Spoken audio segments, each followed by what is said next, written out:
السلام علیکم ورحمۃ اللہ وبرکاتہ ناظرین، پروگرام گہری نظر کے ساتھ آپ کا میزبان عبداللہ عالم زیب حاضر خدمت ہے۔ ناظرین، پاکستان کی آئینی اور قانونی حقیقت ہے کہ پاکستان کی قومی اسمبلی نے سن 1974 میں متفقہ طور پر قادیانیوں کو خارج از اسلام قرار دیا۔ شریعت کی روح سے تو روز اول سے یہ غیر مسلم تھے، لیکن پاکستان کے آئین نے بھی اس چیز کو ثابت کیا، اس بل کو پاس کیا اور قومی اسمبلی میں یہ بل پاس ہوا تو مسلمانان پاکستان کے دلوں کی یہ آواز تھی جس کے اوپر فیصلہ کیا گیا۔ لیکن صرف اسی پہ بات رکی نہیں، بلکہ یہ لابی اپنے مذموم مقاصد کی تکمیل کے لیے اور اپنے تبلیغ کے لیے یہ ہر ایک جگہ پہ سرگرم عمل رہے۔ ان کو باہر سے فنڈنگ ہوتی رہی اور یہ اپنے کام جاری کیے ہوئے تھے، حتیٰ کہ اس کے بعد بھی کئی دفعہ کل بھی میں ذکر کر چکا ہوں کہ کس سن میں اور کس طرح سے انہوں نے اپنی کوششیں جاری کی، اور ابھی اتنے یہ لوگ دلیر ہو گئے کہ پاکستانی کے اداروں میں یہ بے شمار گھس گئے، اور آج نوبت اس حد تک پہنچ گئی ہے کہ جو بھی پاکستان کی اس نظریاتی اساس کلمہ لا الہ الا اللہ محمد رسول اللہ اور عقیدہ ختم نبوت کے لیے آواز اٹھاتا ہے، تو یہ لابی اس قدر متحرک ہے، اس قدر اداروں کے اندر ان کا اثر رسوخ ہے کہ اس آواز کو دبانے کے لیے اوچھے ہتھ کنڈوں پہ اتر آئے ہیں۔ کبھی پاسبانانی ختم نبوت کو دھمکیاں مل رہی ہیں تو کبھی انہیں بے گناہ اور ناکردہ جرائم کی پاداش میں اٹھایا جا رہا ہے، انہیں ٹارچر سیلوں میں رکھ کر انہیں اذیت دی جاتی ہے، انہیں دھمکیاں دی جاتی ہے، جان سے مار ڈالنے کی دھمکیاں دی جاتی ہیں، انہیں غائب کرنے کی دھمکیاں دی جاتی ہیں۔ آخر یہ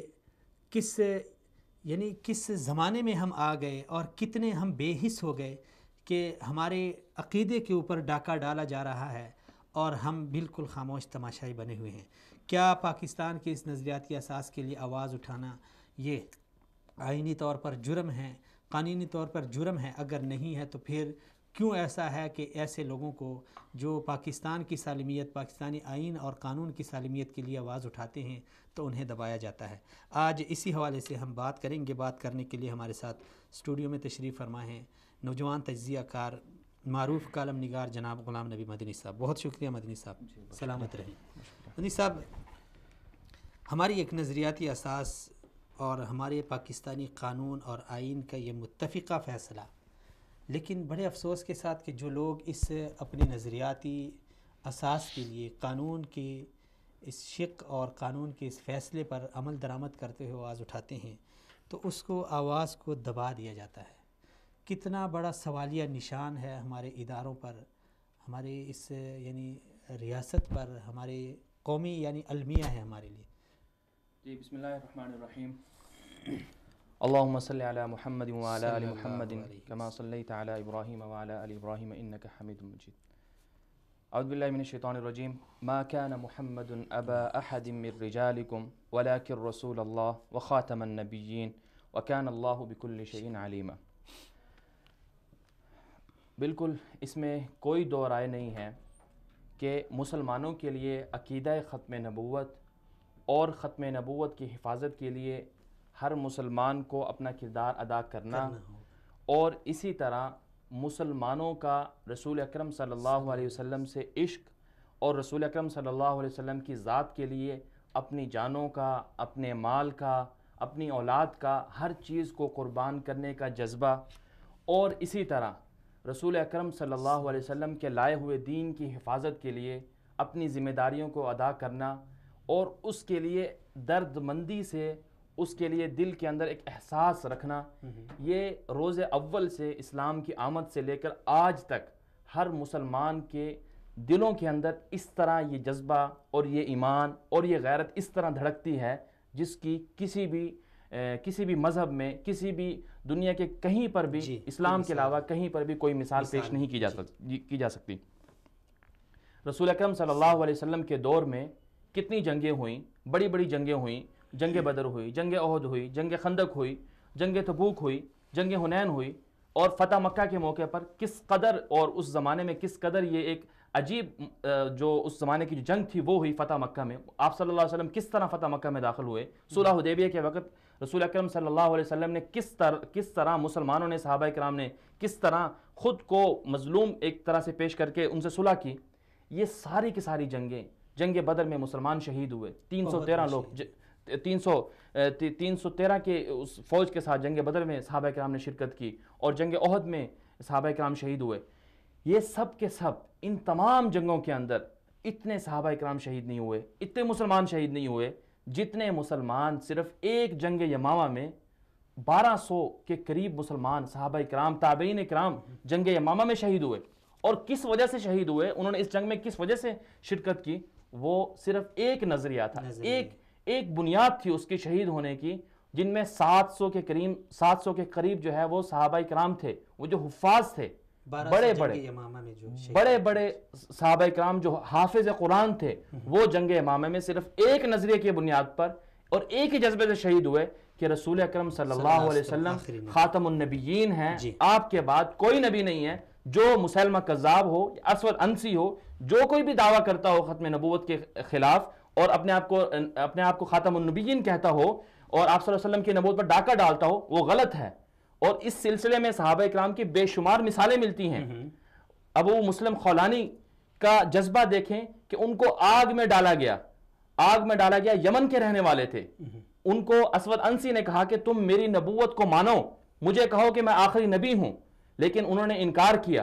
بہت بڑی آگ دہکائی گئی، اس میں ڈالا گیا، لیکن اللہ تعالیٰ نے جس طرح حضرت ابراہیم علیہ السلام کو آگ سے سالم رکھا، سلامتی بخشی، ان کی زندگی کی حفاظت فرمائی، اسی طرح ابو مسلم خولانی کی بھی حفاظت فرمائی. جب وہ اسود انسی جیسا جس نے ختم نبوت پر ڈاکہ ڈالا تھا، اس نے جب یہ دیکھا تو وہ خود ان پر ہیبت طاری ہو گئی. انہوں نے کہا کہ ہم ان کا مقابلہ نہیں کر سکتے، اس سے پہلے کہ ہمارے پیروکار جو ہیں وہ ہم سے بدزن ہو جائیں، ہم ان کو دربدر کر دیں. تو ابو مسلم خولانی کو لے لیتے ہیں. جی السلام علیکم ورحمۃ اللہ. جی کون صاحب؟ اوریہ صاحب، عبداللہ علمزیب عرض کر رہا ہوں. جی سر تھوڑی سی 5 منٹ کی گفتگو آپ کی بہت ضروری ہے ختم نبوت کے مسئلے کے حوالے سے. سر جس نے میڈیا پہ سب سے پہلے تو اس مسئلے پہ آواز نہیں اٹھائی گئی، اور جنہوں نے آواز اٹھائی ان میں سر فہرست آپ ہیں. جب آپ نے آواز اٹھائی تو آپ کے اوپر کیس کیا گیا، آپ کو یعنی عدالتوں میں پیش کیا گیا، اور اس کے بعد وصال اردو نے جب آواز اٹھائی تو اس کو بھی نشانے پہ بنایا گیا. سر آپ کیا سمجھتے ہیں کہ ہم کس طرف جا رہے ہیں، یعنی کس قدر لوگ جری ہو گئے ہیں کہ جو اس نظریے کے لیے آواز اٹھاتا ہے تو اس کو دبا دیا جاتا ہے؟ دیکھیے، بنیادی طور پر اس وقت پوری دنیا جو ہے جی وہ قادیانیت کے ساتھ کھڑی ہے. یعنی آپ سوچ نہیں سکتے کہ ان کو ایک مظلوم کمیونٹی بنا کے پیش کیا جا رہا ہے. جی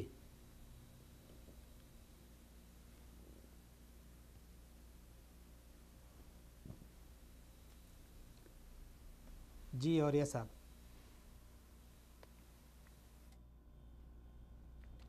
چلیں صاحب، ان کی کال ڈراپ ہو گئی ہے دوبارہ سے.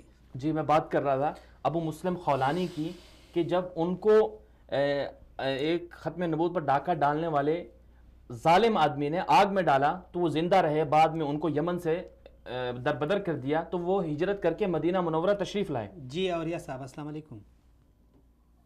ہاں تو وہ میں کہہ رہا تھا کہ اصل میں پاکستان کی جو حکومت ہے، نواز شریف کی جو حکومت تھی، یہ گزشتہ 2 سالوں سے اس کا ایک رویہ تھا کہ وہ چاہ رہے تھے کہ ایگزیکٹلی اس طرح کی ترمیم کی جائے جیسے 1981 کے اندر ایک جان دھوکے سے ترمیم کی گئی تھی. تو اب اس کے صورتحال کے اندر ان قادیانیوں کو پاکستان کے اندر بہت زیادہ جسے کہتے ہیں مختلف لوگوں پہ ہیومن رائٹس کے نام پہ کام کرتے ہیں یہ لوگ.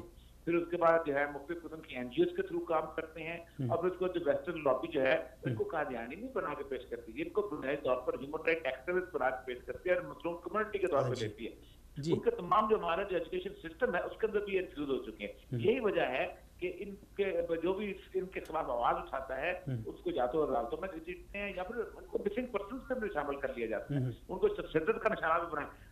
اب مجھے لگتا یہی ہے کہ یہ جو کچھ دنوں کے اندر جو ایک تحریک بلڈ اپ ہو رہی ہے اس تحریک سے یہ خوف کہ وہ تحریک جو ہے وہ مکمل طور پر ان کی حکومت کو لے بیٹھے. تو اب یہ تحریک سر کب اٹھے گی اور کیا یہ تحریک اتنی براور ثابت ہوگی؟ مجھے لگتا یہ ہے کہ جی بہت بڑا دیکھیں ان کے میں نے ایم پیز ہیں وہ خوف زدہ ہیں. یہ جو خصوصاً یہ جو غیر محمد تھا یہ اپنے علاقے میں چاہ نہیں سکتا. لوگوں کی رسول اکرم صلی اللہ علیہ وسلم کی ناموس کے ساتھ ایک محبت وابستہ ہے اور اس محبت جو ہے اس کو ان کو اندازہ ہے, اسی لیے وہ آوازوں کو دبانا چاہتے ہیں. مجھے نہیں لگتا یہ 20 تاریخ کو جو دھرنا ہے ان کا ریاضی صاحب کا اور اس کے بعد جو باقی چیزیں یہ اکٹھی ایسی تحریک بنے گی کہ حکومت چلے گئے. تو سر جن لوگوں کو اٹھایا گیا ہے قانون نافذ کرنے والے اداروں نے, تو اس پہ تو ہمارے اداروں پہ بہت بڑے سوالیہ نشان ہیں. جس طرح اس دن زینب قتل کیس میں جس کو یعنی افسر جس تفتیشی افسر جس کو بنایا گیا تھا اس کے اوپر بھی اعتراض اٹھایا اس نے, زینب کے والد نے. تو اس طرح ہمارے اداروں میں جب یہ لوگ اس طرح اندر گھس جائیں گے اور ہمیں اس طرح اٹھاتے رہیں گے تو آپ کیا سمجھتے ہیں کہ مستقبل میں کیا یعنی؟ دیکھیں یہ جو اٹھایا گیا ہے میری اطلاع یہ ہے کہ پنجاب گورنمنٹ اور سی ٹی ڈی اور آئی بی کے لوگوں نے اٹھایا ہے اور یہ وہ جو ان کو بہانہ کسی ٹیررزم کا کرتے ہیں اور ان کو تشدد کر کے واپس بھیج رہے ہیں. یہ صورتحال ہے, کچھ لوگ مسنگ پرسن بھی ہیں. لیکن ایک بات طے ہے جس وقت یہ صورتحال آپ کا بلڈنگوں کا طریقہ آپ جانا ہے اس کا افغانستان سے بھی ایک پاکستان سے بھی, اور جس وقت یہ صورتحال طرح کی بدی اور عوام کا راج و خود چھوڑنا پڑے گا. اور یہ ذوالفقار بھٹو اپنے عروج پہ تھا پاپولرٹی کے, وہ یہ چیز نہیں زبان سکا, اس کو ترمیم کرنی پڑی. یہ تو نامقبولیت کے عروج پہ ہیں. یہ تو ان کے خلاف سے تو پاکستان کا بچہ ہے, یہ کیسے یہ کر سکتے ہیں؟ انشاءاللہ بہت بہتر ہو جائے. چلیں جی, اور ایسا بہت شکریہ, سلامت رہیں.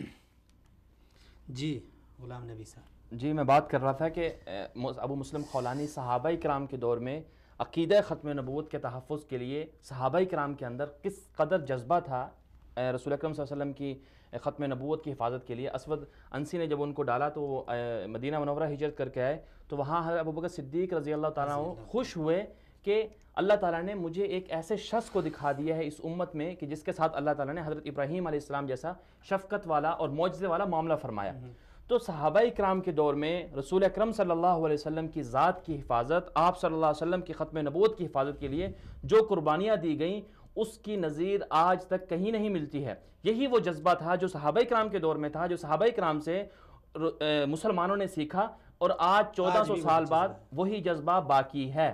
اب ہر دور کے اندر ہوا یہ کہ ختم نبوت کے دشمن سامنے آتے رہے, ختم نبوت کے خلاف اپنے پروپیگنڈے کرتے رہے. آپ نے دیکھا آخری دور میں بر صغیر کے اندر, انڈیا کے اندر مرزا قادیانی اٹھا, اس نے خود اقرار کیا کہ 1857 کی جنگ آزادی میں جب مسلمانوں نے انڈیا, بر صغیر اور متحدہ ہندوستان کے مسلمانوں نے برطانوی سامراج سے آزادی کے لیے ایک تاریخی جنگ لڑی 1857 میں, اس جنگ میں مرزا قادیانی خود اپنی کتاب میں لکھتا ہے کہ میرے والد نے برطانوی سامراج کو 50 گھوڑے دیے تاکہ وہ مسلمان مجاہدین کو وہ ذبح کرے.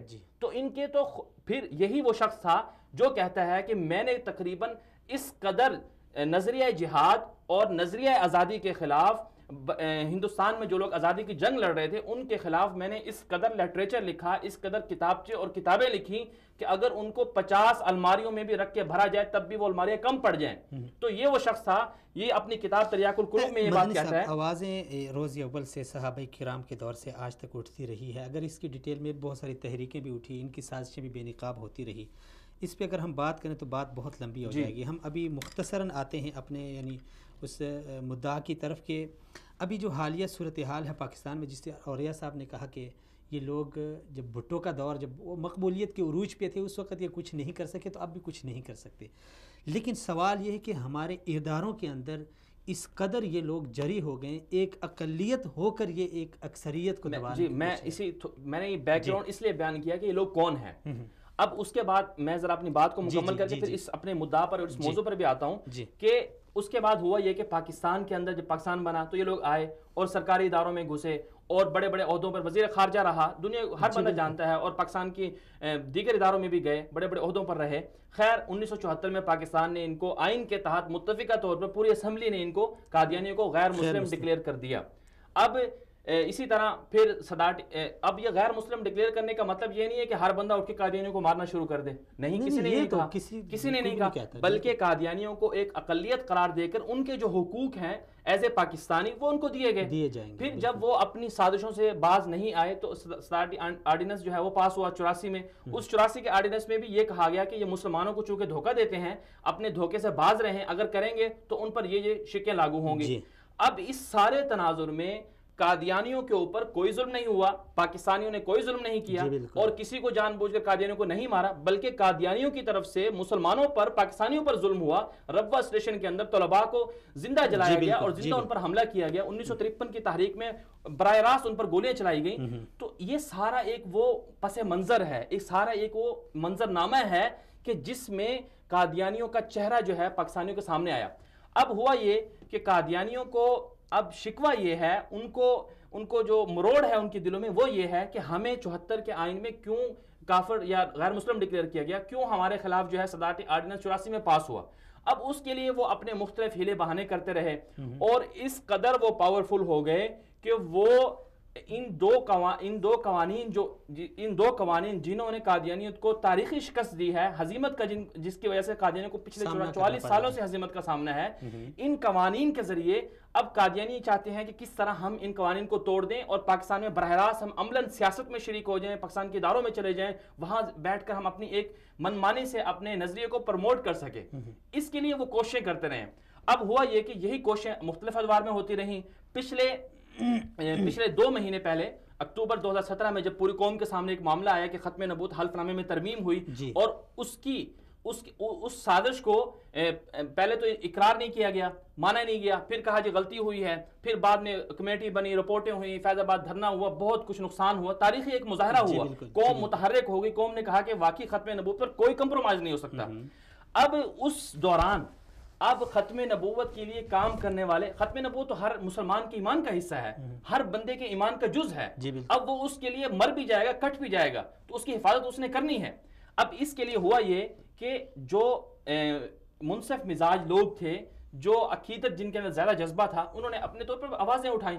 اسی دوران وصال اردو نے بھی اپنی ایک آواز اٹھائی، قوم کے سامنے ایک مدعا رکھا، دیانتداری کے ساتھ قوم کے سامنے مسئلہ ختم نبوت کو رکھا اور اس کے ساتھ ساتھ قادیانیوں کو بتایا کہ قادیانی کہاں کہاں سرگرم ہے، اور یہ بھی کہا کہ ختم نبوت حلف نامے میں جو ترمیم ہوئی ہے، جس طرح دیگر میڈیا چینلوں پر دیگر صحافیوں نے یہ بات اٹھائی کہ وہ اس میں سازش کے تحت ایسا ہوا، سازش کے تحت یہ کوئی نہ کوئی چال تھی اس کے پیچھے، جس کا بعد میں اقرار بھی کیا گیا.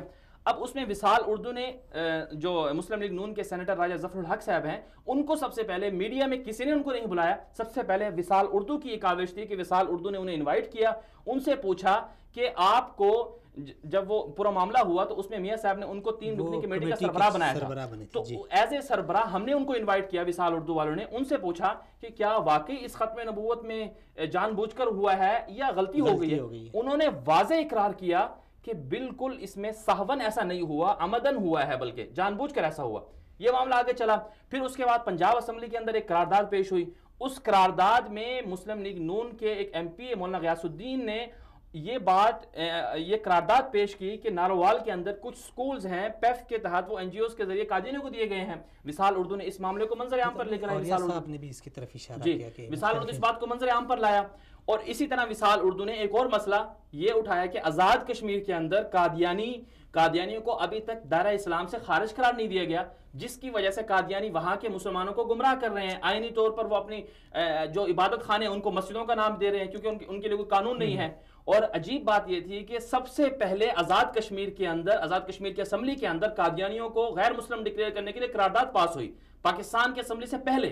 تو وصال اردو نے آزاد کشمیر کے اندر مسئلہ ختم نبوت کی حفاظت کے لیے ایک قرارداد اور ایک آواز اٹھائی اور قادیانیوں کی سرگرمیوں کو روکنے کے لیے ایک آواز اٹھائی. یہ ایک جرم بنا. اور اسی طرح پاکستان کے کچھ ایسے سرکاری ادارے ہیں جن کے اندر وصال اردو نے اپنی طرف سے بات نہیں کی، بلکہ پاکستان کے اسمبلی کے اندر مسلم لیگ نون ہی کے رکن کیپٹن صفدر نے آواز اٹھائی کہ پاکستان کے اداروں میں قادیانی ہیں، فلاں جگہ قادیانی ہیں. جب انہوں نے بات اٹھائی تو وصال اردو نے بھی کہا کہ لوگ یہ آوازیں اٹھا رہے ہیں تاکہ ان کی وضاحت ہو جائے. اس معاملے کو اٹھایا. جب یہ ساری چیزیں سامنے آئیں، پچھلے 2 مہینے پہلے کی بات ہے، جب ساری چیزیں سامنے آئیں تو اس پر جو قادیانی لابی ہے، قادیانی لوگ ہیں، ان کو مروڑ ہوئی، ان کے دلوں ان کے پیٹ میں ان کو جلن ہوئی کہ کیوں اس معاملے کو میڈیا کی سطح پر عوام کے سامنے لایا جا رہا ہے. اب تک بات مخفی تھی، اب ظاہر ہو گئی. جی اب ظاہر ہو گئی. تو اب اس میں بتایا یہ جائے، ہم پوچھنا یہ چاہتے ہیں کہ قصور کہاں ہے؟ کیا پاکستانیوں کا نظریہ نہیں ہے؟ کیا آئین پاکستان نے قادیانی کو غیر مسلم قرار نہیں دیا؟ اگر تو آپ کہتے ہیں کہ قادیانیت پر بات کرنا، قادیانیوں کو آشکار کرنا، قادیانیوں کے بارے میں بتانا یا مسئلہ ختم نبوت بات کرنا جرم ہے، تو بھائی آئین پاکستان سے آپ 1974 کی جو متفقہ ترمیم ہے اس کو کاٹ دیں، صدارتی آرڈیننس کو آپ منسوخ کر دیں. اگر آپ میں اتنی جرت نہیں ہے تو محب وطن جو مخلص لوگ ہیں جو ختم نبوت کے لیے کام کر رہے ہیں، آپ کیوں ان کو ٹارچر کر رہے ہیں، کیوں ان کو لاپتہ کر رہے ہیں؟ اب آپ دیکھیں کہ وصال اردو کی جو کوشش تھی، اس کوشش کے ذریعے قوم کو یہ بات سمجھ میں آئی کہ واقعی پاکستان کے نظریے سے کس طرح کھلواڑ کیا جا رہا ہے، اور قادیانی کس قدر اثر و رسوخ ہو گئے.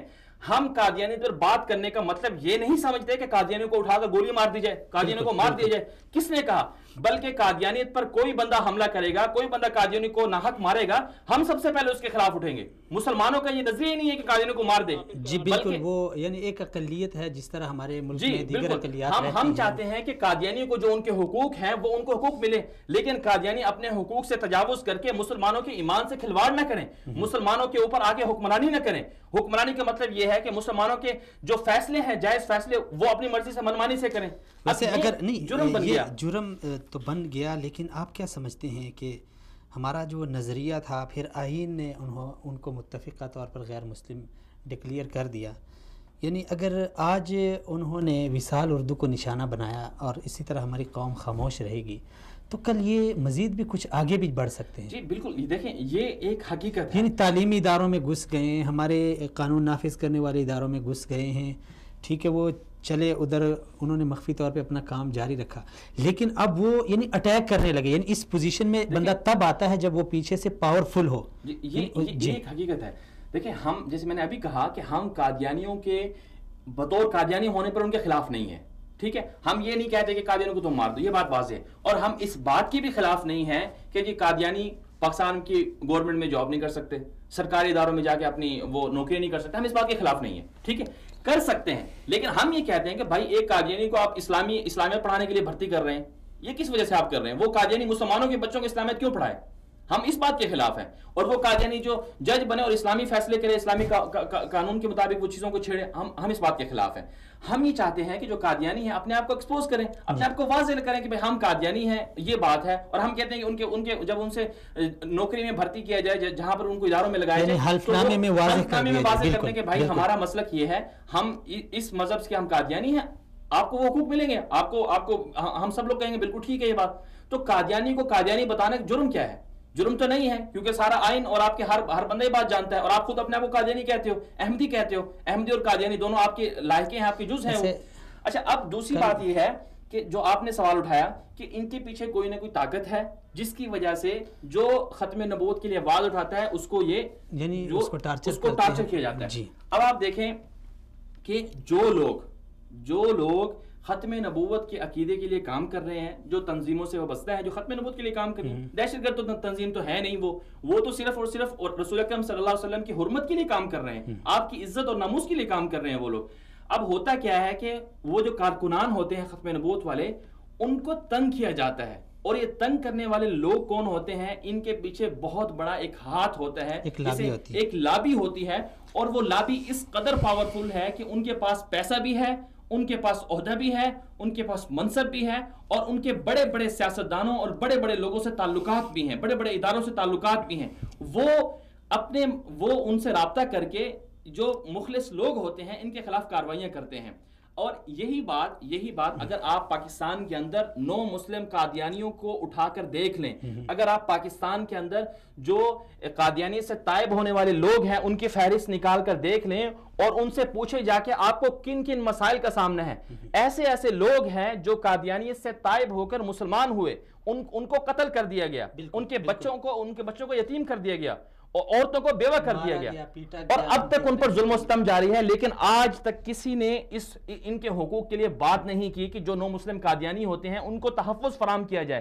بلکہ باقاعدہ جو اپنے کیا کہتے ہیں یہ پنجاب کے وزیر اعلیٰ خادم جو وزیر اعلیٰ ہیں شہباز شریف صاحب، ان کو ایسے لوگوں نے لیٹر لکھے ہیں کہ ہمیں تحفظ فراہم کیا جائے کہ پنجاب میں ہم لوگ، ہمارے والدین جو ہیں وہ قادیانی سے تائب ہو کر مسلمان ہوئے ہیں، ان کو قتل کیا گیا ہے، دوسروں کو ڈرایا جا رہا ہے جی۔ اب یہ وہ سلسلہ ہے، یہ وہ حقائق ہیں جنہیں ہم جھٹلا نہیں سکتے۔ اب ہوا یہ کہ جیسے میں نے ہم سے پہلے بھی کہا کہ وصال اردو ایک مذہبی چینل ہے، ایک دینی اور نظریاتی چینل ہے، مطلب اصلاحی، اور اس کا مقصد کیا ہے، اس کا منشور کیا ہے؟ منشور یہ ہے کہ نظریہ پاکستان کی حفاظت کی جائے، پاکستان کا دفاع کیا جائے، پاکستان کے نظریاتی اور سرحدی دشمنوں سے پاکستان کو بے نقاب کیا جائے، اور عوام کے لیے جو مسائل ہیں، عوام کی جو اصلاح کے لیے جو موضوعات ہوتے ہیں ان کو سامنے لایا جائے۔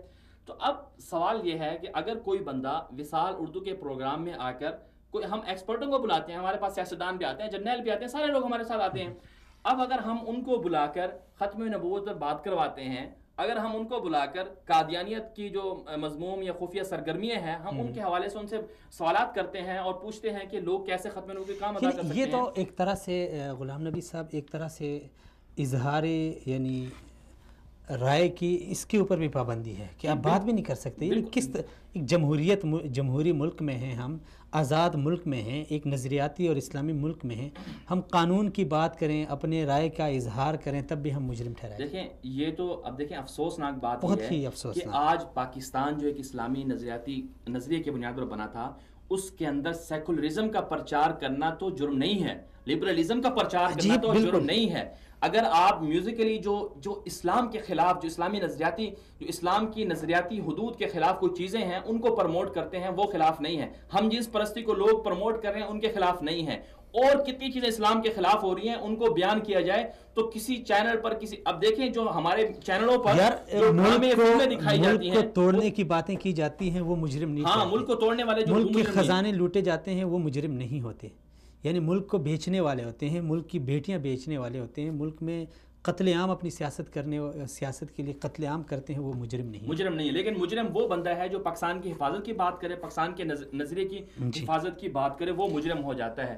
اب چلیں آگے ایک بریک لیتے ہیں، اس کے بعد بات آگے بڑھتے ہیں۔ ناظرین ہمارے ساتھ رہیں، ایک بریک لیتے ہیں، بریک کے بعد ایک مہمان بھی ہمارے ساتھ ہوں گے، اور اس ٹاپک پہ ہم مزید آپ ناظرین کے ساتھ اپنے یعنی خیالات کا اظہار کریں گے، اور وصال اردو کے وہ جرائم، جن جرائم کے بنا پر وصال اردو کو نشانہ بنایا جا رہا ہے، لیکن جس طرح اولیاء صاحب نے کہا کہ جب یہ لابی، جب بھٹو صاحب اپنے دور کے مقبول ترین لیڈر تھے، آج بھی انہیں یعنی لوگ سیاست میں ایک بہت بڑا لیڈر سمجھتے ہیں، جب وہ پاکستان کے مسلمانوں کے جذبات کو یعنی کنٹرول نہیں کر سکے اس حوالے سے، تو چاہے کہ نواز شریف ہو یا عمران خان ہو یا زرداری صاحب ہوں، کوئی بھی یعنی کہیں سے بھی ان کو پیسے ملے، کہیں سے بھی ان کو فنڈنگ ہو جائے، کہیں سے بھی ان کو سپورٹ ہو جائے، چاہے وہ قادیانی کسی حد تک بھی چلے جائیں، لیکن یہ ایک بات یاد رکھی جائے کہ پاکستان اور پاکستان ایک نظریاتی ملک ہیں، اور پاکستانی ایک نظریاتی قوم ہے،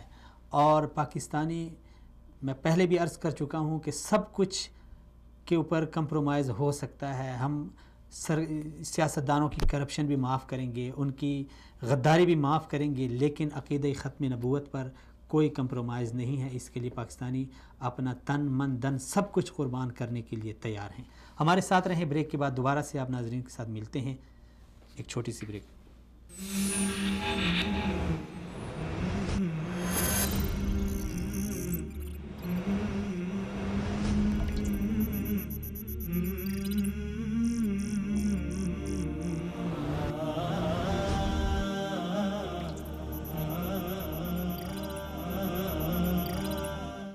ویلکم بیک ناظرین، ایک بار پھر سے آپ ناظرین کو خوش آمدید۔ نبوت ختم ہے تجھ پر، رسالت ختم ہے تجھ پر، نبوت ختم ہے تجھ پر، رسالت ختم ہے تجھ پر، تیرا دین عرفہ و اعلیٰ، شریعت ختم ہے تجھ پر۔ جی ہاں ناظرین، ہم بات کر رہے ہیں وہ جرائم جن کی پاداش میں وصال اردو کو نشانہ بنایا گیا۔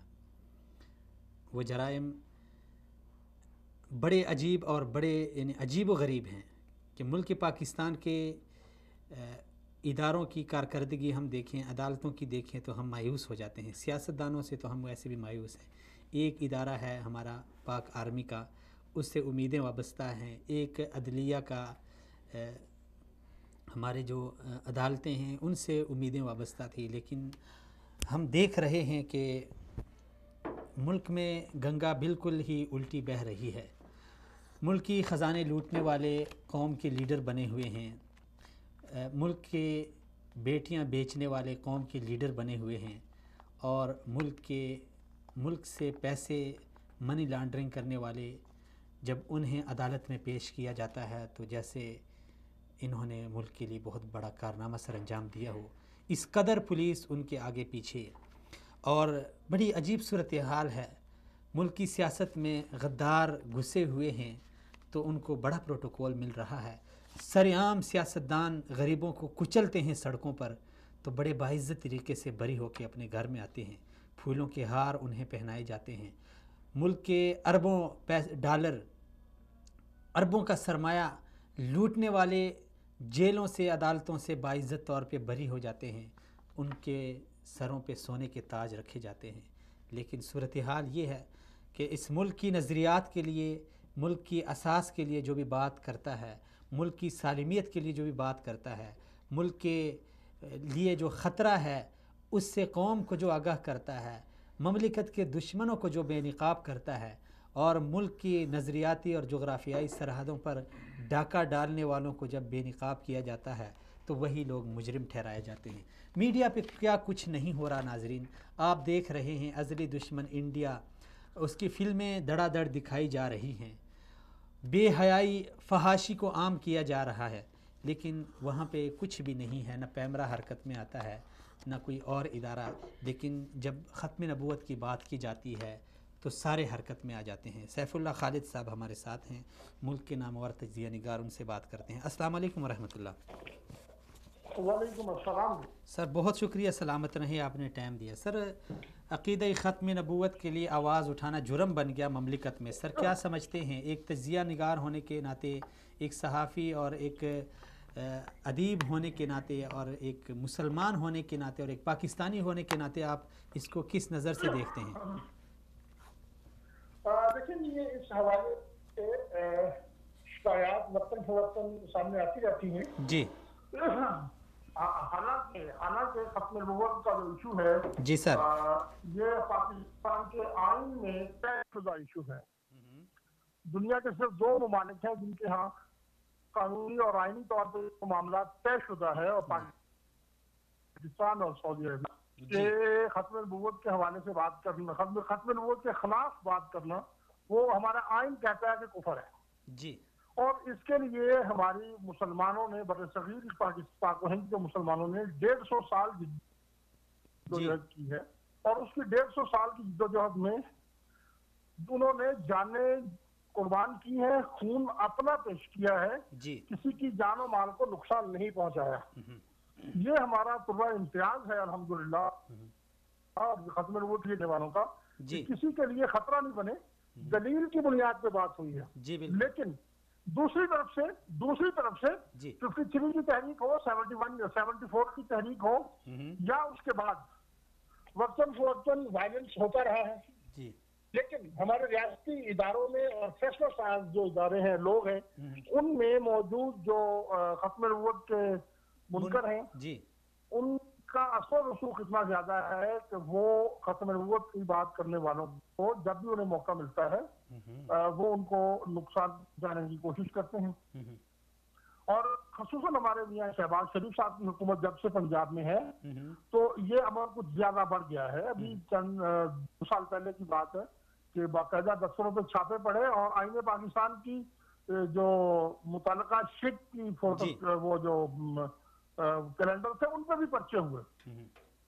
تو اس حوالے سے ایک شرمناک اور ایک المناک قسم کی صورتحال ہے، اور جس کی مذمت کی جاتی ہے اور مذمت کی جانی چاہیے۔ سر مذمت تو بڑی دیر سے ہم کر رہے ہیں اور کر چکے بھی ہیں اور کریں گے بھی، لیکن صرف اگر ہم مذمت کرتے رہ جائیں اور وہ اس طرح کا اداروں میں گھستے چلے جائیں اور ہم صرف میڈیا پہ بیٹھ کے یا ممبر و محراب پہ بیٹھ کے مذمت کرتے رہیں گے، وہ آگے یعنی وہ اس طرح آگے بڑھتے جائیں گے تو آخر ایک ایسا دن بھی آئے گا کہ وہی اقلیت جو ملک میں 2% بھی نہیں ہے، وہ اکثریت کو اس طرح اپنے پیروں تلے دبائے گی جس طرح ابھی وہ جا رہے ہیں آہستہ آہستہ؟ دیکھیں اس حوالے سے میں بہت واضح بات کروں گا، یہ میری رائے نہیں ہے، بلکہ میں الحمدللہ دعوے سے کہتا ہوں کہ یہ پاکستان میں ختم نبوت کے لیے کام کرنے والے تمام لوگوں کی رائے ہے۔ میں ان کی بات نہیں کر رہا جنہوں نے پچھلے دنوں پاکستان میں ختم نبوت کے نام کی آڑ میں کچھ سیاسی مقاصد کے لیے گالی گلوچ کو رواج دیا، ان کی بات نہیں میں کر رہا، میں سنجیدہ فکر لوگوں کی بات کر رہا ہوں۔ کسی قسم کا وائلنس، کسی قسم کی کوئی فساد پیدا کرنا یا کسی کی جان و مال کے لیے خطرہ بننا، یہ ختم نبوت کے لیے کام کرنے والے کارکنوں کا، ان لیڈروں کا مزاج نہیں ہے، اور نہ ہی اس کی اجازت ماضی میں دی گئی ہے۔ ہاں، اس لیے ہم آئین اور قانون کے دائرے میں، ہمیں آئین پاکستان ہمیں سپورٹ کرتا ہے، پاکستان کے قوانین ہمیں سپورٹ کرتے ہیں، تو تھوڑا مشکل ہے، تھوڑا صبر آزما ہے، لیکن ہمیں آئین اور قانون کے دائرے میں رہ کے ہی اخلاقی دباؤ بڑھانا ہے، اور آپ اس اخلاقی دباؤ کو کمزور یا کم نہ سمجھیں۔ وہ اخلاقی دباؤ اتنا تگڑا اور طاقتور ہے کہ جب امریکہ کی طرف سے قانون توہین رسالت کو تبدیل کرنے کا حکم آتا ہے تو وہ اخلاقی دباؤ ہماری حکومت کو کھڑا ہونے سے مجبور کر دیتا ہے، حالانکہ ہماری حکومتیں ہمیشہ سے وہ رہی ہیں جن کی ریڑھ کھڑی نہیں ہو سکتی۔ تو اس لیے صرف میڈیا میں بیٹھ کے احتجاج نہیں، ہماری جو دینی قیادت ہے اس کی رسائی بہرحال ہر سطح پہ ہے، انہیں اس پہ سنجیدگی کے ساتھ بات کرنی چاہیے۔ جیسے میں مثال دوں گا، آپ نے ایک نادر شاہی حکم جاری کیا تھا کہ تعلیمی ادارے قادیانیوں کے حوالے کر دیے جائیں جو 71 میں قومی آئے گئے تھے، ٹھیک ہے جی، اور وہ حکم ایسا تھا، میں نے وہ پڑھا ہے، اس کو لکھا ہوا تھا فوری عمل کریں اور رپورٹ کریں، فوری عمل، جی ہاں، لیکن اس پہ ہمارے لوگ بولے، انہوں نے بات چیت کی، مولانا سمیلات تھے، مولانا ہمارے اللہ وسائر صاحب تھے، اور دیگر سارے، مولانا فضل الرحمان کا بھی اس میں کردار تھا، یہ سارے جو لوگ تھے، انہوں نے متعلقہ لوگوں سے بات چیت کی، اور تو وہ معاملہ الحمدللہ ٹلا، ابھی تک تو نہیں ان کے ہمارے کوئی چیز ہو سکی تھی۔ جی سیف اللہ صاحب یہ بتائیے، آپ سیاست میں ہو، صحافت میں ہو، جہاں بھی ہو، اپنا پازیٹیولی کردار ادا کریں۔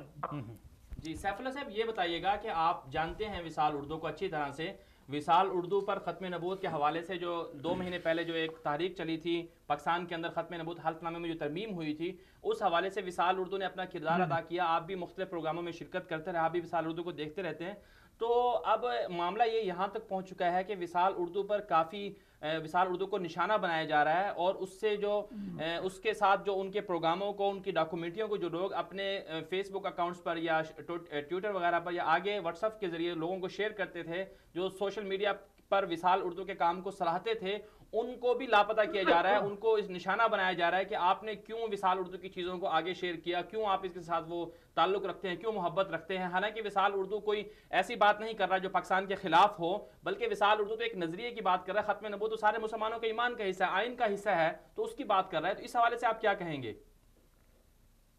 دیکھیں جی، میں خود ختم نبوت کے حوالے سے میری ساری 26 سالہ جو صحافی زندگی ہے، میں نے اس پہ بہت لکھا ہے، لکھتا ہوں، یہ میرا اعزاز ہے الحمدللہ، اللہ نے مجھے توفیق دی ہے۔ ختم نبوت کے منکرین کی طرف سے جو دہشت گردی کی وارداتیں ہوئی ہیں ان کو ہم نے انعقاد بھی کیا، لیکن اللہ کا شکر ہے کہ آج تک کوئی ایسی سچویشن میرے ساتھ نہیں پیش آئی۔ آپ وصال کے پروگراموں میں بھی میں شریک ہوتا رہا ہوں، لیکن اگر ایسی سچویشن ہوئی ہے تو اس کو پرسو کرنا چاہیے، متعلقہ لوگوں کے ساتھ بات کرنی چاہیے اور انہیں یقین دلانا چاہیے۔ بعض اوقات یہ ایسا بھی ہوتا ہے کہ کوئی جگہ پہ رسائی پا لیتے ہیں اور پھر جھوٹے الزامات اور غلط پروپیگنڈا کے ذریعے سے درست لوگوں کو پھنساتے ہیں، تو اس کا ایک تو اس کا یہ، ہم اس کی مذمت کرتے ہیں ہر سطح پہ، اور کرنی بھی چاہیے، اور اس کو کمزورانہ انداز میں نہیں، ہمارا ملک ہے، ہم اس ملک کے شہری ہیں، ہمیں اس ملک کا امن، اس ملک کا استحکام کسی بھی شخص سے زیادہ عزیز ہے، تو ہمیں اس پہ بات کرنی ہمارا حق ہے، اور دوسرا یہ ہے کہ ہمیں اس پہ صرف اگر کسی کے خلاف کوئی کارروائی ہوئی ہے، اگر اسی بنیاد پہ ہوئی ہے، تو ہمیں اس پہ متعلقہ کسی ذمہ دار کو متعلقہ لوگوں سے بات کرنی چاہیے. اور میرا خیال ہے کہ اگر بھرپور طریقے سے دلائل کے ساتھ بات کی جائے تو یہ مسئلہ حل ہو سکتا ہے. چلیں جی، لیکن سیف اللہ صاحب بات آئیڈینٹیفائی کرنا ضروری ہے کہ کون کر رہا ہے اور کیوں کر رہا ہے. مطلب وصال کا کردار تو بہت پازیٹیو ہے، ہم اس کو دیکھتے ہیں پاکستان کے مفادات کے حوالے سے. ہم نے وصال کو ہمیشہ پازیٹیو دیکھا، اور پاکستان کے خلاف جو عالمی ثالثیاں ہیں ان کے معاملے میں وصال کا کردار ایک پاکستان کے حق میں پاکستان کے ایک مجاہد کی طرح بہت ہی جارحانہ اور بڑا جاندار رہا ہے. تو وصال پاکستان کا ہر حال کے حامی ہی نہیں بلکہ ہماری سوسائٹی کا حصہ ہے. ہم اس کو تو کوئی ایسی چیز کبھی نہیں نظر آئی. چلیں سیف اللہ صاحب، بہت شکریہ. پاکستان کے خلاف ہو یا پاکستان کے عوام کے خلاف ہو، اس لیے وصال کے خلاف کوئی کاروائی میرا نہیں خیال کہ اس کو کچھ سپورٹ کرے گا. اس کے پیچھے کچھ سب جائزہ لینا چاہیے چیزوں کو اور دیکھنا چاہیے. چلیں جی، بہت شکریہ، سلامت رہیں. ختم نبوت کے خلاف بات کرنا جرم ہے جی. ختم نبوت کے خلاف بات کرنا جرم ہے جی. اور اس کے لیے آواز اٹھانا جرم نہیں بلکہ آئین کا دفاع ہے. تو پھر آپ بات کر رہے تھے ہمارے ملک میں کیا، یعنی ویسے غلام نبی صاحب وصال اردو کے نوجوانوں کو اٹھا لیا، یا دیگر جو سوشل میڈیا کے ورکرز تھے، یا جو دیگر ملک میں اس حوالے سے کام کرنے والے تھے، بہت ساروں کو اس حوالے سے اٹھایا گیا ہے، ان کو ڈرایا دھمکایا گیا ہے. لیکن ہماری مذہبی جماعتوں کے لیے خاص کر ایک لمحہ فکریہ تو ہے نا، بالکل بہت بڑا، بالکل. کہ جو اس وقت خاموش تماشائی بنے بیٹھے ہیں، جن کا سیاست میں بھی بڑا کردار ہے، سیاسی بھی ان کی یعنی پارٹیاں ہیں، مذہبی لحاظ سے بھی وہ کام کر رہی ہیں، لیکن ملک میں ایسے مسائل پتہ نہیں وہ اپنی سیاست کی یعنی خاطر یا اپنی کرسی کی خاطر وہ کیوں اس حوالے سے اپنی آواز نہیں اٹھا رہے. دیکھیں، پاکستان کے اندر جو گزشتہ 2-2.5 مہینے پہلے جو ساری صورتحال بنی، فیض آباد دھرنا ہوا، یعنی اس میں ایک بات بتاؤں کہ عام عوام کے جذبات پہ ہم کوئی یعنی شک کی نگاہ سے ہم دیکھ بھی نہیں سکتے. یعنی عام عوام کے جذبات ان حوالوں سے قابل قدر ہیں، قابل دید ہیں، قابل داد ہیں. لیکن جو ہمارے لیڈرشپ ہے، کم از کم وہ اگر پارلیمنٹ میں ہیں، وہ سینٹ میں ہیں، اگر وہ قومی اسمبلی میں ہیں، صوبائی اسمبلی میں ہیں، اگر وہاں پہ وہ اپنی ایک مؤثر آواز اٹھائے، تو میں سمجھتا ہوں جس طرح ایک مولانا صاحب نے پنجاب میں ان کا سب کچھ کھول کے سامنے رکھ دیا پارلیمنٹ میں، ٹھیک ہے، تو اس طرح اگر سارے اپنا اپنا کردار ادا کریں تو آپ کیا سمجھتے ہیں اس سے؟ دیکھیں، پاکستان جو ہے نا، پاکستان کی معاشرہ اور پاکستان کی سوسائٹی اور پاکستان، پورے پاکستان کے اندر امن و امان اور امن پسندی اور سلامتی پاکستان کی، یہ ہر پاکستانی پاکستان کی شہریت رکھتا ہے، پاکستان سے جو پاکستان کا شہری ہے، ہر پاکستان کا یہ دل کرتا ہے، اس کی یہ خواہش ہے کہ پاکستان پر امن رہے، پاکستان آگے بڑھے، پاکستان ترقی کرے. پاکستان کے جو دشمن ہیں وہ پاکستان کے خلاف کبھی، جو بھی کوئی دشمن ہے پاکستان کے خلاف، جب کبھی وہ کوئی بات کرتا ہے، ہر پاکستانی کے دل میں وہ لگتی ہے اور اس کے لیے میدان میں نکلتا ہے. آپ دیکھیں کشمیر میں اگر کوئی ظلم ہوتا ہے، پاکستان کی سرحدوں پر اگر کوئی پاک آرمی کا جوان جو ہے شہید ہو جاتا ہے، تو پورا پاکستانی یک بیک آواز ہو کر آواز بلند کرتا ہے، ان کے ساتھ کھڑا ہو جاتا ہے. اب اگر افغانستان کی طرف سے ہمارے اوپر حملے ہوتے ہیں یا امریکہ ہم کو دھمکیاں دیتا ہے، پاکستان کو دھمکی دیتا ہے، ہر پاکستانی اس سلسلے میں آگے بڑھتا ہے، اپنا کردار ادا کرتا ہے. اور ہر بندے کی یہ خواہش ہے، چاہے وہ مذہبی ہو، چاہے وہ سیکولر ہو، چاہے وہ لبرل ہو، ہر پاکستانی پاکستان کی حفاظت اور امن و امان چاہتا ہے. اب مسئلہ یہ ہے کہ پاکستان کی بد امنی کے ذمہ دار، پاکستان کو بد امنی کا شکار کرنے والے، یا پاکستان کے اندر انتشار اور آپس میں ایک دوسرے کے خلاف کھڑا کرنے والے جو اسباب ہیں جس سے معاشرے کے اندر بد امنی پیدا ہوتی ہے، ان پر غور کرنے کی ضرورت ہے. اب آپ دیکھیں، اب ایک پاکستان کے نظریے کا حصہ ہے، لوگوں کے ایمان کا حصہ ہے، آپ کے اکثریت جو ہے وہ اس ایمان کے اس حصے سے جڑی ہوئی ہے. اگر آپ اس میں سے ان کے ایمان کے حصے کے ساتھ کھیلیں گے، آپ ان کو تنگ کریں گے یا ان کے ساتھ اس طرح کا سلوک کریں گے، تو ظاہری بات ہے معاشرہ ایک دم سے بدامنی کا شکار ہوگا. یہی سلسلہ ہم نے فیض آباد دھرنے کی وجہ سے دیکھ لیا. آپ دیکھیں فیض آباد دھرنا کس بنیاد پر کھڑا ہوا، ایک مسئلے کو، لوگوں کے ایمان کے ایک حصے کو ایسے ٹچ کیا، اس کو تجربہ کیا کہ اگر اس کو چھیڑے تو کیا کچھ ہوتا ہے نہیں ہوتا. اس کا اثر پورے پاکستان نے دیکھ لیا، کتنا نقصان ہوا اس کا. تو اب بھی یہی بات ہے کہ پاکستان کی جو حکومتیں ہیں، پاکستان کی جو مختلف صوبوں میں جو حکومتیں، جماعتیں ہیں، سیاستدان ہیں، اور اسی طرح جو قانون نافذ کرنے والے ادارے ہیں ان کا یہ بنیادی فریضہ بنتا ہے کہ وہ معاملات کو اس نہج تک نہ لے جائیں جس سے ملک میں بدامنی اور انتشار پیدا ہو. ایمان کی بات کرنا، ختم نبوت کی بات کرنا اور قادیانیوں کے جو مذموم مقاصد ہیں یا نظریہ یا مذموم سرگرمیاں ہیں، سازشیں ہیں، ان کے اوپر بات کرنا کوئی جرم نہیں ہے، بلکہ یہ تو پاکستان کی حمایت کے لیے ہے، پاکستان کے دفاع کے لیے، تاکہ پاکستان محفوظ رہے. اب اگر کوئی چند ایک لابی ہے جو قادیانیوں کے اور اپنے نظریات کی وجہ سے اندر اداروں میں ہے یا کہیں پر بھی ہے اور وہ چاہتی ہے کہ ہمارے بارے میں یا ہمارے اس طرح کی بات نہ ہو، تو ان کو چاہیے، ہمارے جو دیگر مسلمان لوگ ہیں، جو ہمارے دیگر لوگ ہیں، ادارے والے ہیں، ان کو چاہیے کہ کم از کم بیلنس رکھیں اور اس معاملے کو ٹچ نہ کریں. اب آپ دیکھیں ختم نبوت کے حوالے سے وصال اردو کو بات کرنے پر عتاب کا نشانہ بنایا جا رہا ہے. تو اب آپ کیا سمجھتے ہیں؟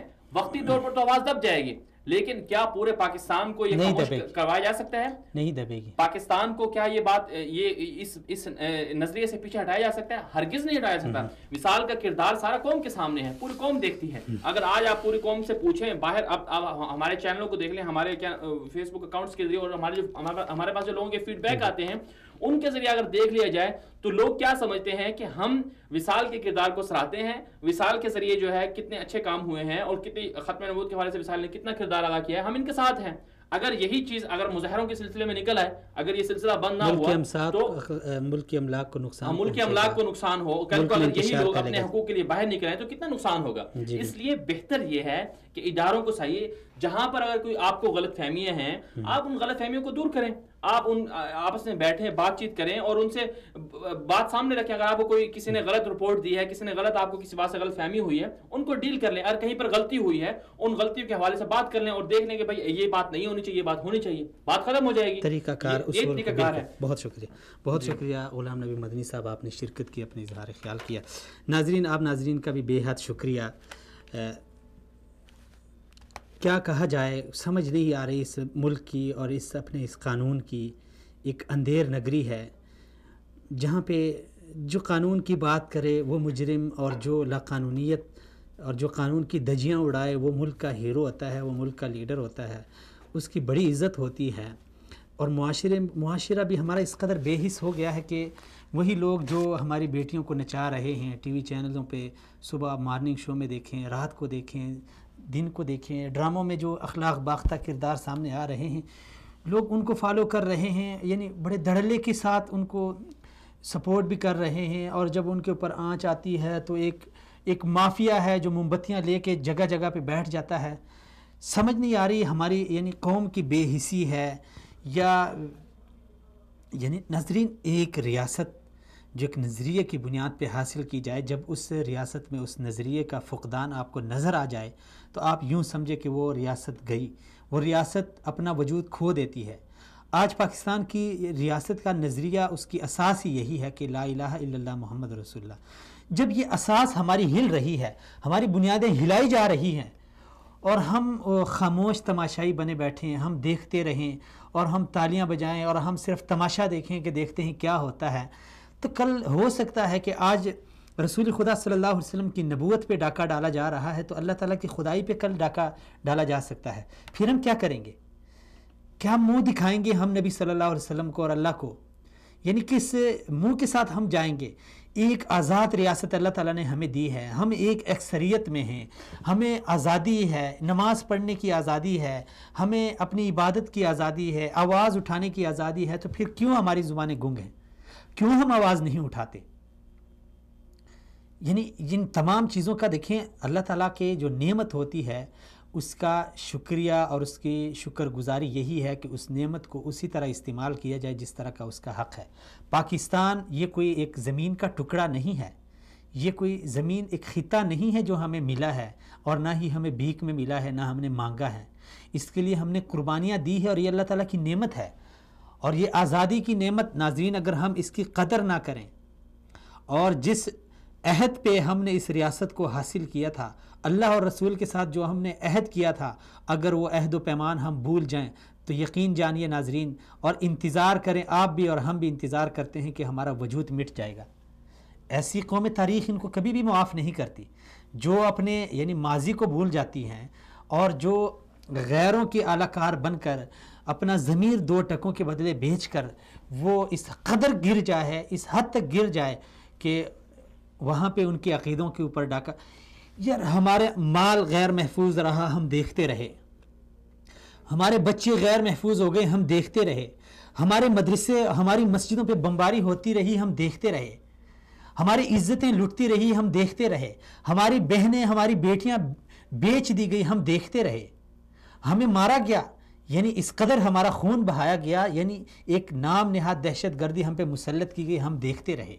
چلے وہاں ہماری جان کی بات تھی، وہاں ہمارے مال کی بات تھی، وہاں ہمارے گھروں کی بات تھی، یہاں پہ تو ہمارے عقیدے کی بات ہے. اس میں بھی ہم تماشائی بنے بیٹھے. یعنی کس قدر افسوس ہے ہماری یعنی اس قوم کے اوپر، ہمارے اوپر کس قدر یعنی افسوس کا مقام ہے. ایک المیہ ہے ناظرین، یہ صرف 2-3 لڑکوں کی بات نہیں ہے.